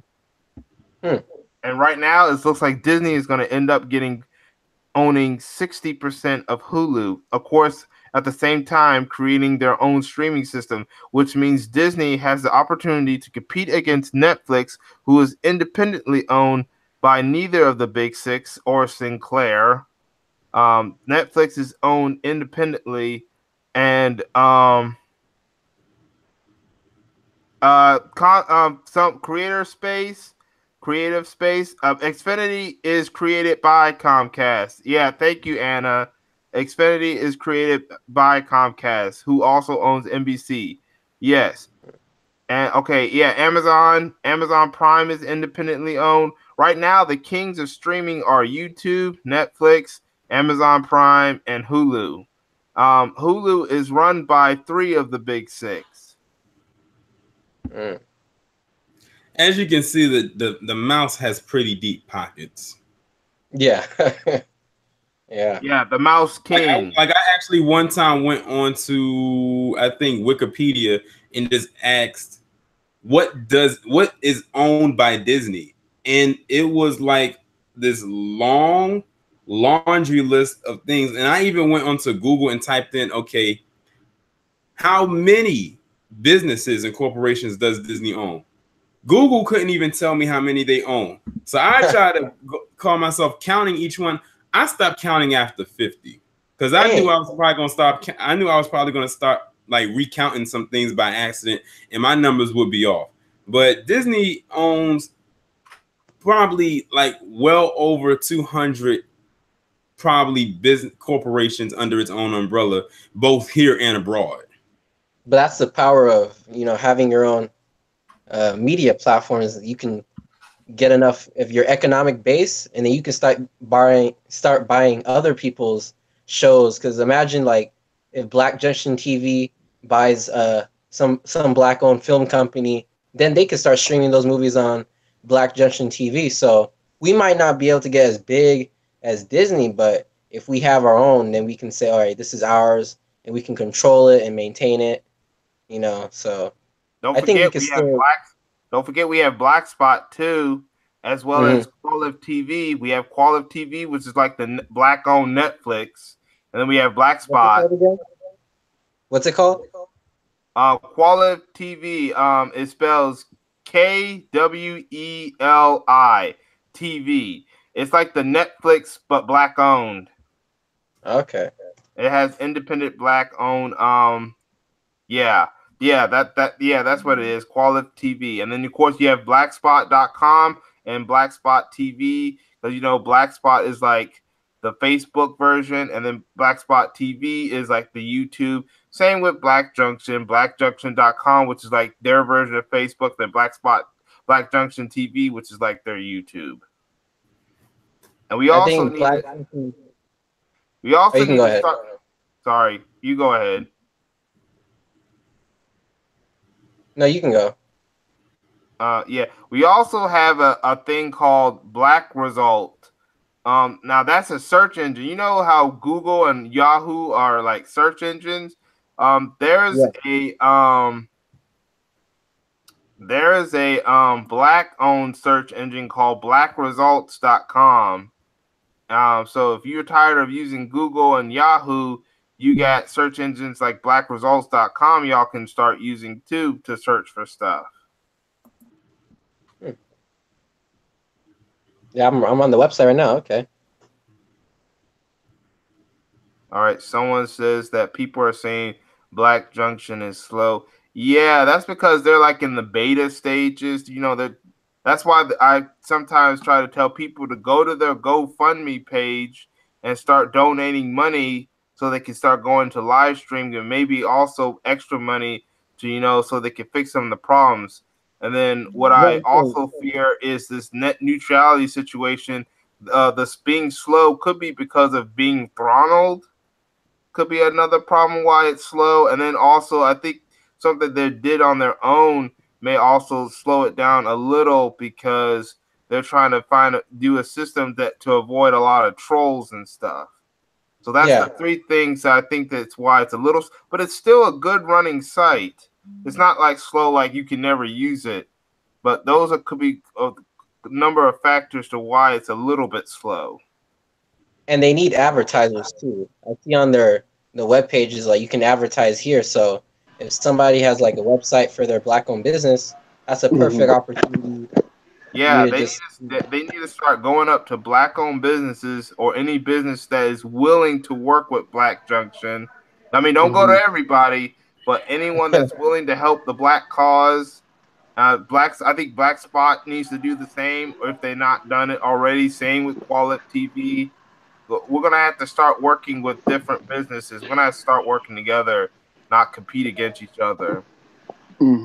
But that's the thing about recycling your money in the community, meaning that you can't spend all your money on white-owned companies and then cry about why black people is not getting ahead either. You actually got to pour money into these companies like just Black and Sexy, just one of the many I actually support. I actually support over, I want to say 25 different types of black platforms. And my money goes into it because I know my money's coming back and making a return in investment of things I want to see on TV or not even TV on my streaming services because I don't even watch TV like that. But just to make sure the money flows back. And a lot of times, a lot of us be like, "What am I getting out of it?" You're actually getting out of seeing things for the future for your children. I think a lot of times we're very impatient with seeing a return of investment, meaning that we're very microwave. We want to see everything now. If you notice, white people, they think long term. They think stuff like a couple generations ahead. They're like, I may never see it, but I'm going to make sure this wealth is going to see my second generation. So it's like we got to kind of think like that, far ahead. What our children's mind is going to be programmed. Do we want to reprogram it as being pro-black, or we want to keep continuously having them being programmed to think European? Because people don't know streaming services, TV, media, perception is reality, and a lot of people don't know that's how you get programs through media. I mean, look at what we did with Hidden Colors. Like, we started off with one, and then we supported that one, and then Hidden Colors 2, 3, 4, and now Tariq is like, hey, we're gonna make Hidden Colors 5. There's 1804, and the beauty of it is it's online, so your children can sit down one weekend and watch the documentaries. So that's the power of recycling the black dollars. We do get something out of it. We get knowledge that isn't tainted, that isn't distorted. You don't have a white Mansa Musa, all that stupidity. Because right now it's not even so much white people sabotaging us. It's pretty much us self-sabotaging each other. Like, oh, I'm going to get ahead of him. I'm going to get ahead of her. And I'm like, you don't know that actually shoots yourself in the foot in the process when you're trying to do something. That means the next person's not going to want to help you because you did it to the other person. So yeah, I think it takes brothers like us to kind of turn the gun around and stop shooting ourselves and kind of shoot it towards the future. I mean, look at what China's been doing with their entertainment. What's it called? The Hong Kong Brothers or something like that. They actually they waited. They didn't want Black Panther to premiere in their country so soon because they had a Chinese-owned movie called what's it called, Hunter or something like that. It was a Chinese owned film that premiered. So they waited about a month to let that Chinese movie have its own in the movie theater. Then they let Black Panther come in. Yep. Because their interest comes first. Right. Yeah. That's how it goes. Yeah. Yeah.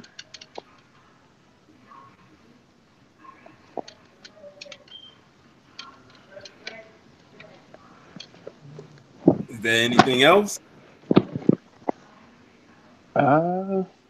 Nothing. Pretty much not for me. I'm just enjoying the conversation. Yeah. I think I got something to say. Mm-hmm. What I need to say is we need to start supporting more of our movies. Like the upcoming Sorry to Bother You and the Black Klansman. We also need to start supporting more independent stuff. Have you heard of this YouTuber named POV Hilarious D? He's doing a movie called Dark I was just Chaos. about to give him a shout out too. Yes. Yeah. Make sure y'all subscribe to his channel, POV Hilarious D. He's doing a black film featuring a black female superhero called Dark Chaos, Maze of the Universe. Yeah. Well, since we're throwing stuff out there, I got reached out to, I got reached out to by some individuals on Twitter who run a black-owned, I guess you can say, radio podcast type show, and they said they wanted to interview me for their show on Wednesday. Oh, congratulations! Congratulations! What's the name of their podcast? Hold on, I'm about to and put it in the comment section so I know when to subscribe to them. Oh, also, have y'all heard about Black Sands Entertainment, the independent comic book that did the stuff about the black ancient Egyptian kids? Yeah, I gave money to their Kickstarter so they can have that. They're doing like an animated pilot for Sundance. Yep. And if you want something in return, you actually can buy their comics and books on their site. They'll actually fund their stuff as well. Also, check out MidasMonkey.com. It's a black-owned comic book company, and they have some pretty good comics too. It's called Yohansi. They have The Pack, and The Pack is about black people in Egypt and Nubia, and they can turn into werewolves. So yeah, you gotta give me the link to that, maybe in the chat room if you can. So you said Minus Monkey. Yeah, MIDAS. EAS. Yeah, DAS. MON. I couldn't hear you. MI. DAS. DAS. All right. MON. And then I know how to spell monkey. Yeah, it's with monkey with 2 E's, not EY. Oh, I think I see it now. MinusMonkey.com. Mm-hmm. Oh yeah, I see a bunch of black magazines and comics and stuff. Yeah, I'm looking at it right now. You definitely, it's really, don't trust me, it's worth buying those comic books. It's really good. Really, really good. All right, yes. Okay, I'm looking at the website right now, Minus Monkey. All right, I'm also saving it in my Google, my Chrome, and where I put the favorite websites and stuff because I have a Google account. All right, yes. Thank you. Yeah. Oh, yeah, someone mentioned Jason Black's Race War documentary. Yeah, we need to find. Hopefully, we can find I can find a theater or at least get the DVD of Jason Black's upcoming documentary, Race War. Yeah. Oh, that one. Yes. The white media, they can't ignore that documentary. Once that one premieres, there's no ignoring it. They got white people in that documentary. They got Richard Spencer in there. They got Jared Taylor. He's worse. They even got Judge Joe Brown in that doc. He got Judge Joe Brown. Well, he's a black guy, but he was a judge, a television judge. They got him in there. The alt-right trolls, they're gonna be on this one because they got their mascot in that documentary. I remember when I went to when he had the screening for Gentrified last year. And when he had it in DC, that was really good, by the way. Yeah. Yeah. That was actually, think about the Race War trailer when Richard Spencer, he was talking about power. He was like, is more important to be in power than it is to be right.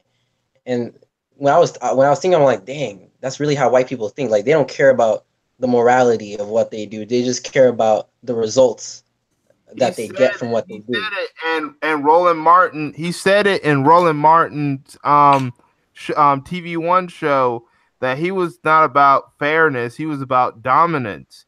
And then you had Roland Martin just like was afraid of him, afraid of Richard Spencer, like cooning out.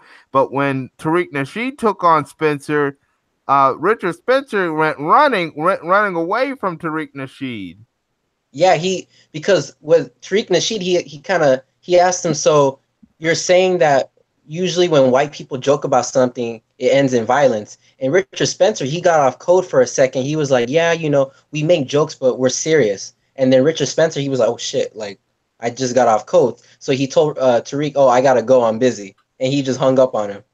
I know, but Roland Martin, he was a coward. He was like, I'm a man. But he won't acknowledge his blackness. Roland Martin was nothing more than a coward. And that's why I like Jason Black, because in the trailer, Jason Black referred to himself as a black man. And then Richard Spencer, he said, oh, you are a black man. So I'm like, why can't Roland Martin, I don't know, grow some balls or something? Roland Martin is one of those people who was caping for Hillary Clinton. And that's why his show got canceled, and why Jason Black and Tariq Nasheed still got their stuff going on YouTube and other platforms. Roland Martin literally danced for Hillary Clinton. That really surprised me when I saw him doing that jig or whatever he was doing. I'm like, yeah, that was hard to watch. That was embarrassing. Because I think black men, we forget when one of us goes on TV, whether we believe it or not, we're kind of representing other black men. So when people see a black man cooning or acting like a Sambo, that just, whenever they see black men on the street, that's what they're going to think about. I know. But when white people do stuff, that's when they all sing, he was a lone wolf, and stuff like that. Nah, because the media controls controls the narrative. That's why we need to use our platforms to control the narrative. And that's what we've been doing. When people say that black people don't have their own media, I keep saying, no, we do have the media. We do have a black media, but it's not what you think. It may not be on TV, but it's there. It's on social media. In fact, we're on a black-owned platform media right now, and that's Tariq Nasheed's live stream. Terrain Reigns live stream. That's black media. Phil the Advice Show is black media. Tariq Nasheed is black media. Nicole's View is black media. Lisa Cabrera is black media. The LDPC crew, LBC, Black Reality, Town Biz, the rest of them, that's black media. Who else can I think of? The Elder, Harvey, Superboy, the Radical Home Goddess, True Royal Family, The Real Aaron Collins, myself, maybe Cynthia G, POV Hilarious, Robert Perkins. That's black media. Jason Black, Professor Black Truth, that's black media. Yeah. And let's not forget Black Junction, Black Spot, Quality TV. That's black media. Even if it's black social media, it does have the word media. I mean, like, look at all the views, all the people you name, the views that they get weekly. It's like in the thousands all the time, consistently. It's not like one off. It's consistently too. So. Yeah. Also, my big bro, Valdez. He's black media as well. Don't forget about the Thought Crimes. Thought Crimes. Prince and Terrain. You did an interview with the Black Crimes crew, didn't you? Yeah, I did one last year. I really enjoyed being on their panel, and then I turned around and had them on mine. Yes, that's great. Yes, that's black media. Underrated and also, darkness. Media. Also, we have Kendra D, who's black media. She's up and coming. DJ we have Cerulean Gray. We have BGS Itmore, who actually We got have like New 20,000 Possibilities. subs. New Possibilities. You've heard of that Yep. guy? I forget what his real name is, but he does the thing called New Possibilities. That's black media. I think Paris Miller, Ashley W. These are black sisters. This is black media. It may not be on TV, but it's a black media. Yeah. And I know Black Hollywood. They know about our black media. There's no way they can ignore. Oh yeah. They They can't actually ignore steal us. ideas from y'all platforms. Yeah. Matter of Like fact, some of the conversations. I'll give you a perfect example because you know how with all these issues going on with white people calling the police and everything like that, and these nicknames that are being given to these people are given by black people. So when the story goes viral and mainstream media just happens to pick it up, and whenever they show that with hashtag with that nickname attached to it, just know a black person was responsible for that. They just won't get the credit. Yes. Not to mention, coming. Tariq Nasheed has interviewed some celebrities, I think, recently. So let's not forget that. Don't think that these celebrities are not watching this stuff. Oh yeah. We just need to reach out, but don't think they're not watching. They actually hit up content creators on the back end. I actually know a few that showed me some of their DMs. So yeah, they hitting folks up saying thank you for talking about that because they can't speak on it because their money comes from from white hands. Yeah. Hollyweird and from the Big Six, which is the white-owned media platforms, the Big Six and Sinclair and Hollyweird. That's where their money comes from. That's why they can't say much or they'll get fired. I was so mad that Sinclair brought out WGN because now I can't see the third season of Underground. Yeah. Sinclair is trying to make the Big Six the Big Seven because they're right now a growing media outlet. Right now, they're trying to do a merger with Tribune, which could cause them to own 70% of all the local media. 70%. They'll be another big media force, and not to mention they're right ring with their Trump supporters. Why do you think net neutrality was repealed? It's because they want to destroy independent media, including black media. Or at least they think they can do it, but there's a way it's going to fail. And there's going to be a way it's going to be restored. Really, there's no old black media. We're like this new black media. That's the only black media. I mean, Roland Martin. Look at his YouTube channel. How many views does he get? How many subscribers? So, you can't be a coon in the media as much as you could before. You just can't. You can't do it anymore. Hey, guess what? Looks like I'm about to go right now because I'm about to do something. First of all, thank y'all for letting me join this platform. But no problem. Like, my time is up. I said I was not going to be here too long, so I'm about to head out. Stayed on for about 2 hours. I'm actually about to cut the stream anyway. Oh, okay. Who's the one that does the 10-hour? Is it Information Man? He does like. No, that's BGS. That's BGS that has those very long live streams. Oh man, I forgot to say he was black media too. Him and Lions Den, they're black media too. Forgive me if I forgot to mention them if they happen to be out there. Those two guys, Lions Den and Information Man, they're black media as well.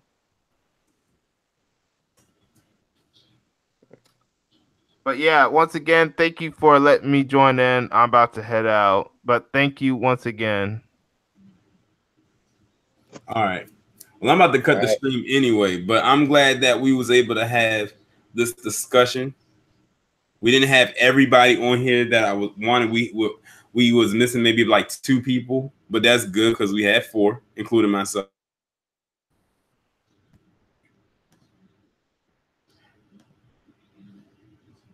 I didn't even realize that they had left out of the room. I thought they were still on, but glad y'all could be here. The playback will be available pretty much as soon as I press the stop broadcast button on this Hangout.